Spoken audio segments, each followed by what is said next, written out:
ជាជាងការដែលមិនទាន់មានស្នេហាហើយត្រូវបាត់បង់ជីវិតទៅវិញគេថាបើយើងចង់ទៅដល់អាពាហ៍ពិពាហ៍យើងត្រូវមានវត្ថុអ្វីដើម្បីថែរក្សាវាសិន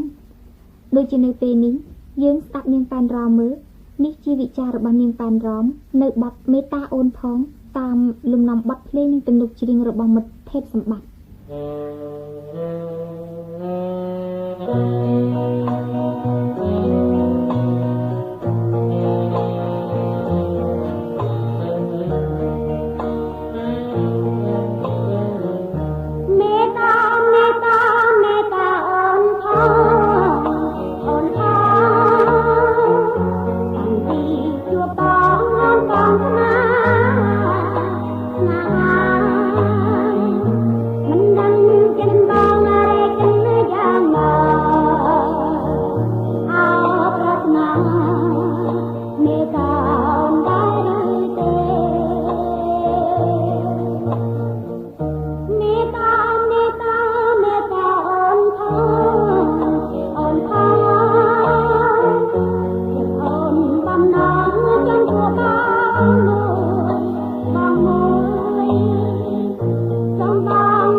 បន្ទាប់ពីបាននិពន្ធបទ